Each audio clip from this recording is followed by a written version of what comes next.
Terça-feira de tensão no norte do estado. Bandidos armados rendem funcionários de concessionária e levam veículos em Jaraguá do Sul. O feriadão nas rodovias catarinenses. Operação da Polícia Rodoviária Federal registra 12 mortes nas BRs no feriadão prolongado de Páscoa e Tiradentes. Santa Catarina pode ganhar um novo feriado. Comércio demonstra preocupação com a proposta de criação de feriado em homenagem a Santa Catarina de Alexandria. Série B do Brasileiro. Avaí vence o Amazonas em Manaus e segue sem derrotas na competição. Presidente Getúlio, Alto Vale, conheça uma propriedade que é destaque quando o assunto é a sucessão familiar no campo.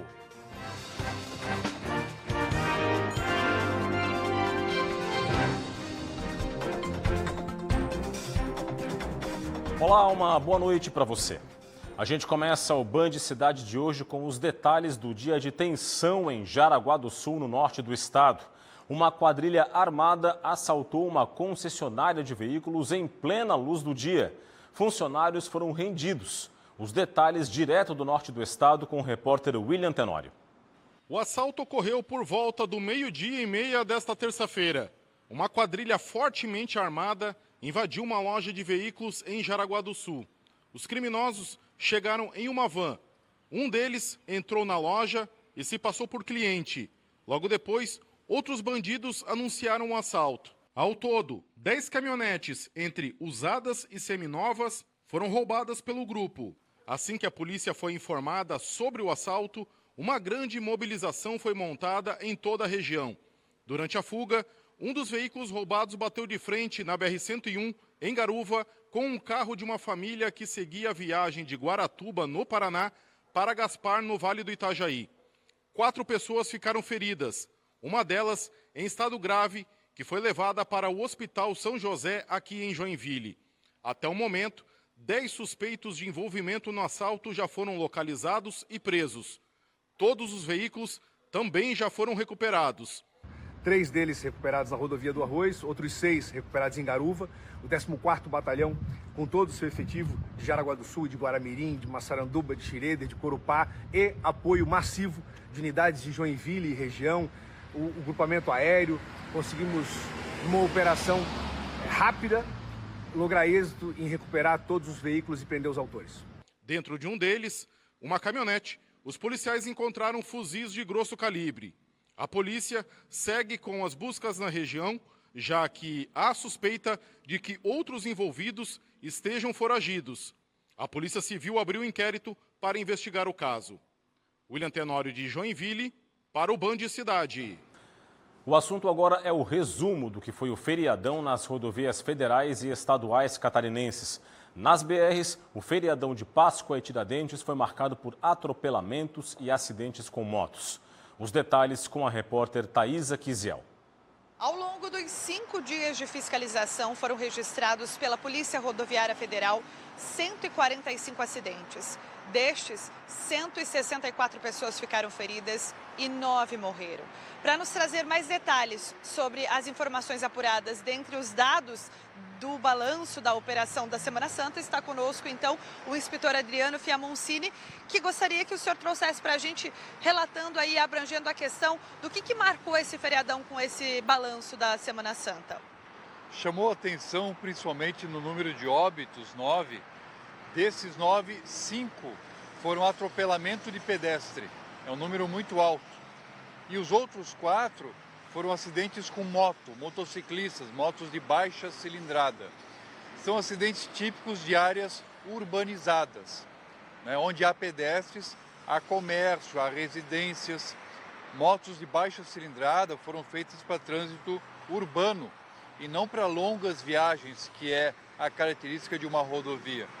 Isso mostra que as rodovias catarinenses estão cada vez mais sendo urbanizadas, sendo engolidas pelo crescimento das grandes cidades, e por isso é preciso mais investimento em infraestrutura, novas rodovias, duplicação, outros meios para se abrir as rodovias e não deixá-las virarem avenidas das grandes cidades. Certo, muito obrigada então pelas informações, trazendo aí os dados apurados deste balanço da Semana Santa. Thaisa Kisiel, para o Band Cidade. Já nas rodovias estaduais, a Polícia Militar Rodoviária registrou 84 acidentes no feriadão. Ao todo, 88 pessoas ficaram feridas e 3 morreram. O número de mortos foi o mesmo em relação ao ano passado. A operação nas SCs ocorreu entre as 7 horas da noite do dia 16 de abril e as 7 horas da manhã desta terça-feira. E já que falamos de feriado, Santa Catarina pode ganhar mais um, sabia? É o que propõe um vereador aqui de Florianópolis. O parlamentar quer criar um feriado em homenagem a Santa Catarina de Alexandria, padroeira do estado. O comércio não vê com bons olhos a proposta. Entenda agora na reportagem de Gabriel Felipe. Nas ruas, não é difícil encontrar quem queira mais um dia de descanso em meio à rotina agitada do dia a dia. Descansar um pouquinho, ver um filmezinho, a pipoquinha. Muitas vezes eu trabalho no feriado e às vezes também no sábado. Então, esse sábado e esse feriado que teve agora, eu pude descansar. Esse dia de descanso pode ser um novo feriado estadual. Um requerimento apresentado na Câmara Municipal de Florianópolis propõe a criação de um feriado em homenagem a Santa Catarina de Alexandria, padroeira do estado, em novembro. Caso a proposta se torne realidade, o mês de novembro vai acumular 4 feriados. Finados no dia 2, Proclamação da República no dia 15, o Dia Nacional da Consciência Negra no dia 20 e o feriado estadual de Santa Catarina de Alexandria no dia 25 de novembro. Esse grande número de paralisações preocupa o setor do comércio. O Marco é proprietário de uma ótica em Florianópolis e afirma que um novo feriado causaria um grande impacto no faturamento. A conta é muito simples. Pega o número de dias, divide por 30. O feriado que cai na quinta-feira acaba não vendendo quinta, sexta e sábado, né? Então, isso aí é um impacto muito grande, que as empresas não recuperam, o próprio vendedor da equipe não consegue recuperar. Para a Câmara de Dirigentes Lojistas da capital, a criação de um novo feriado não é a melhor forma de homenagear Santa Catarina. Que a gente faça assim as homenagens, né, porque respeitamos muito e realmente concordamos, mas que sejam feitas homenagens festivas e também simbólicas, mas não através de um feriado. Em 2024, o comércio brasileiro deixou de arrecadar cerca de 28 bilhões de reais somente em função dos feriados nacionais. Para virar um feriado, o requerimento apresentado pelo vereador deve ser aprovado primeiro na Câmara Municipal de Florianópolis e depois na Assembleia Legislativa de Santa Catarina. No próximo bloco, comentário político de hoje de Cláudio Prisco Paraíso. E veja também, moradores de bairro da capital protestam pela ampliação do posto de saúde e pedem construção de nova unidade. Os detalhes após o intervalo. Já voltamos.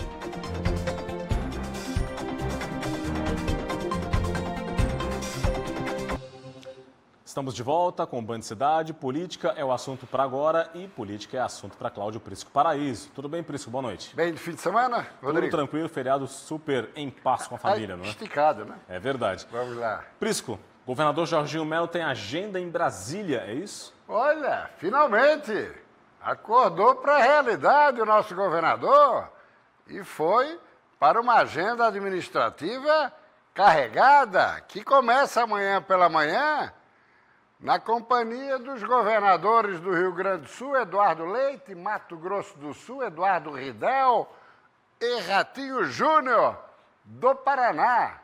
Reunião do Conselho de Desenvolvimento e Integração do Sul. Na pauta, a questão já badalada dos royalties do petróleo, aí envolvendo mais Santa Catarina e Paraná, mas também investimentos na área infraestrutural e, principalmente, uma reunião do quarteto com o presidente do Banco Mundial para discutir sistemas integrados de adaptação às mudanças climáticas, algo que vem castigando os estados do Sul. E, nesse contexto, criação de um fundo para catástrofes. E aí, as bancadas dos 3 estados vão participar do encontro, o que dá mais corpo e importância. Próximo telão. E à tarde, Jorginho Melo vai se render e vai sentar com o ministro Renan Filho, mas a reunião não será no Ministério, vamos lá, será na Agência Nacional de Transportes Terrestres. Campo neutro, digamos assim, a bancada de Santa Catarina, o chefe da agência, o governador e o ministro. Na pauta, tema único, Morro dos Cavalos, absolutamente prioritário. Tem a questão dos túneis, mas o governador vai estar levando aquela alternativa elaborada, preparada por Santa Catarina para ser discutida com o governo federal. É por aí, é convergência entre os dois governos e vamos deixar de conversa fiada. Não adianta ficar batendo boca por vídeos, um atacando o outro, isso não resolve a situação de Santa Catarina. Vamos lá?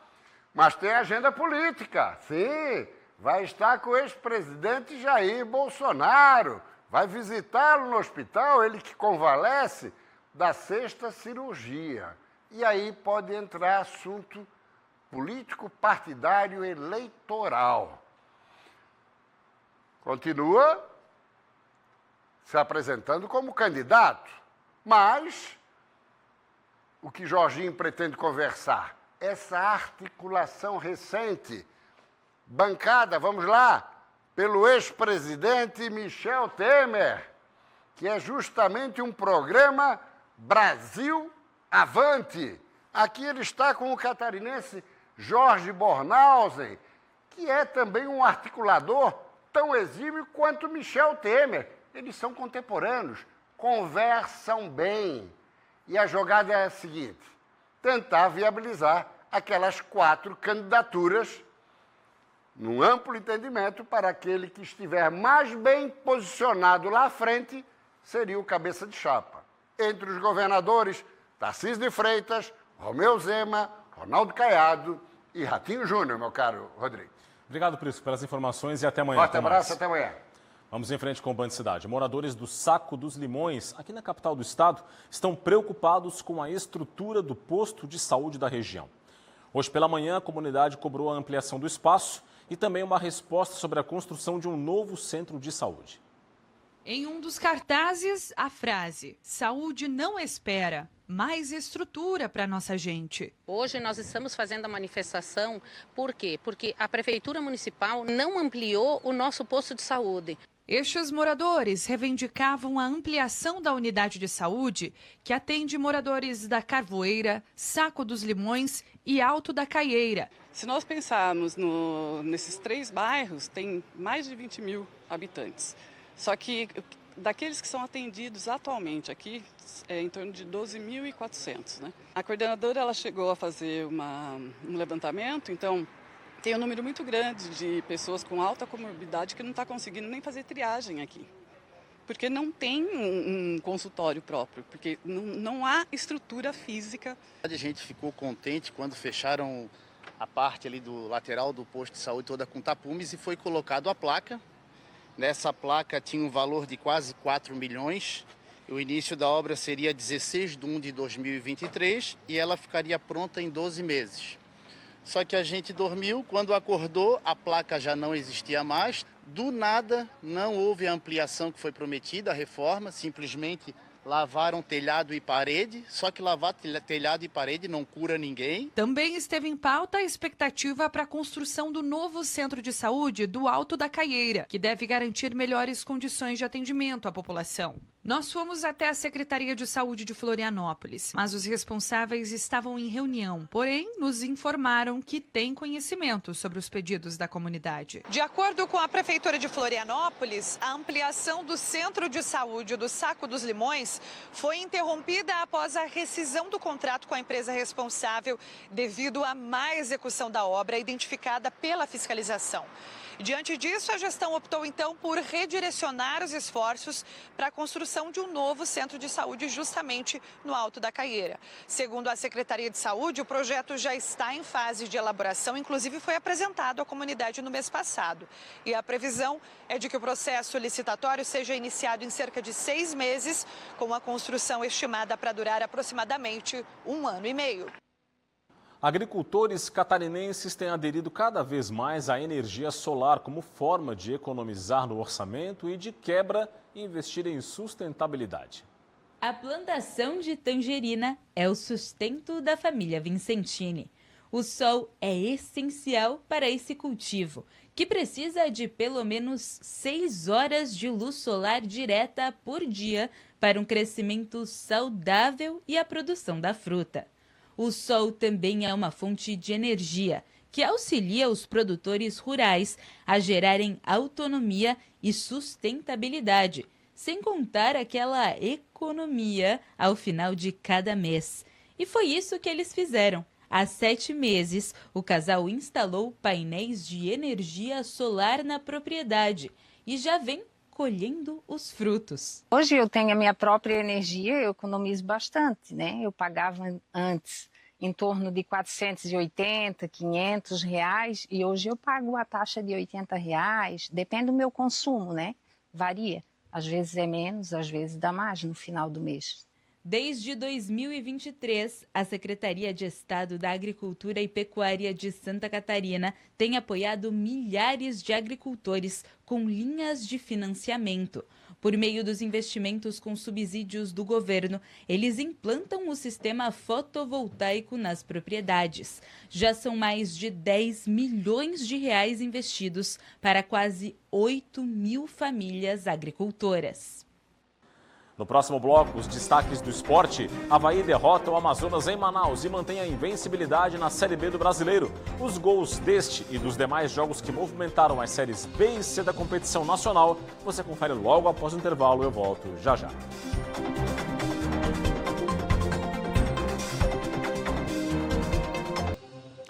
Bandicidade de volta. O Fundo de Financiamento Estudantil, o FIES, está com inscrições abertas para vagas remanescentes do primeiro semestre de 2025. O prazo termina no próximo dia 29 de abril, terça-feira que vem. As vagas são para candidatos que não foram contemplados em etapas anteriores. Para acessar, o interessado deve ir ao Portal Único de Acesso ao Ensino Superior na internet. O resultado da classificação vai ser divulgado no próximo dia 6 de maio. Os pré-selecionados vão ter que comparecer nos dias 7 e 8 de maio na instituição de ensino escolhida, munidos da documentação para formalizar a matrícula.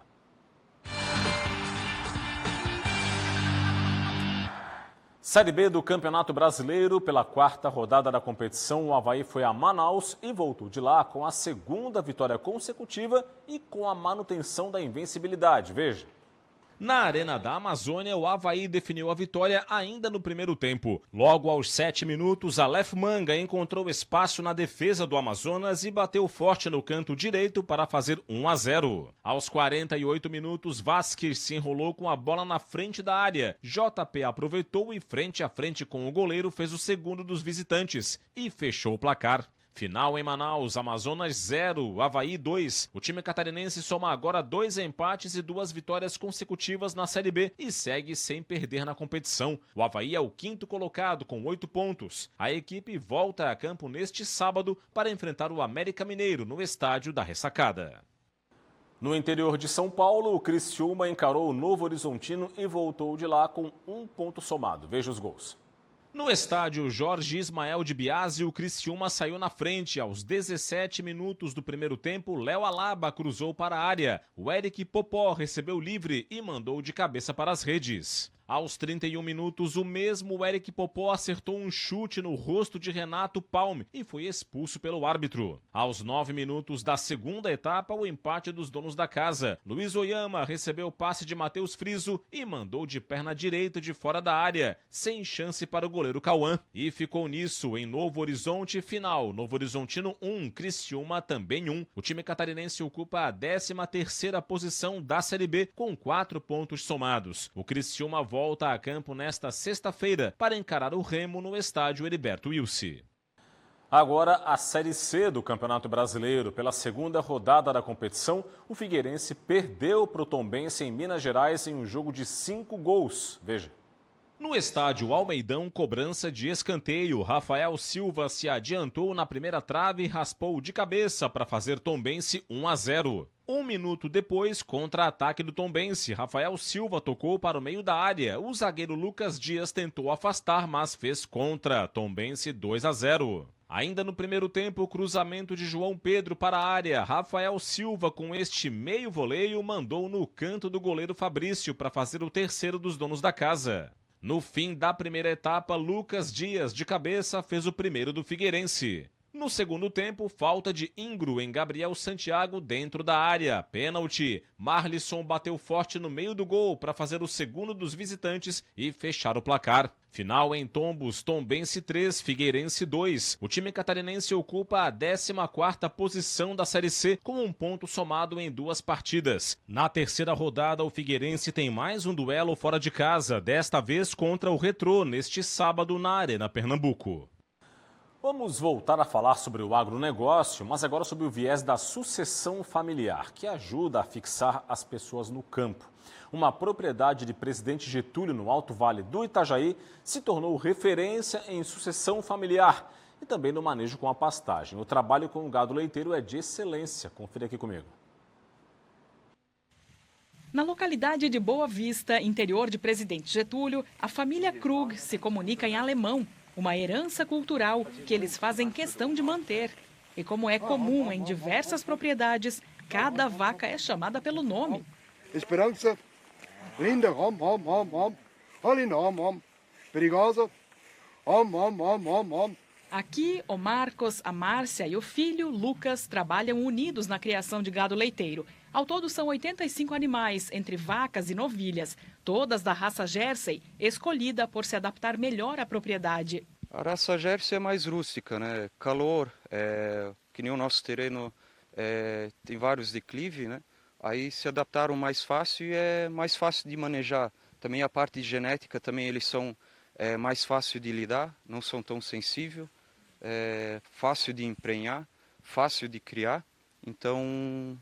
E também mansidão, né? Bem mansas. O Lucas tomou gosto pela atividade por incentivo dos pais. Decidiu ficar na propriedade e dar sequência ao trabalho, ao invés de buscar serviço fora. Para isso, fez diversos cursos. Foi em busca de conhecimento para profissionalizar o negócio. E muita coisa por aqui mudou para melhor. E o fato de o filho continuar a lida por aqui deixa os pais bem mais tranquilos quanto à sucessão na propriedade. E se eu deixasse essas terras tudo parado ali, só o tempo que meu pai ia estar vivendo em cima delas, um dia ia se acabar, né?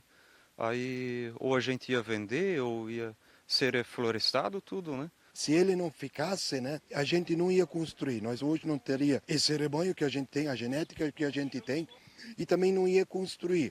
Galpão, a gente não ia financiar mais maquinário, trator, né? Não ia ser rentável a gente investir um monte para daqui a pouco estar tudo parado, né? Com o apoio técnico da Epagre, eles também implantaram aqui pastagens perenes e foram trabalhando com piquetes, sombra e água para os animais. Por isso a propriedade se tornou uma unidade de referência técnica e recebe hoje visitantes de vários municípios. E como a sucessão familiar nas propriedades não é tão simples como no caso da família Krug, a Epagre tem algumas orientações para ajudar nesse processo. Chame seus filhos para a conversa, atribua funções a eles para que aos poucos eles possam entender o dia a dia da propriedade, se colocando e se fazendo parte desse processo produtivo. É um serviço que a gente gosta de fazer, a gente vê vantajoso porque dá um retorno bom. E faz o que está gostando de fazer no dia a dia, né?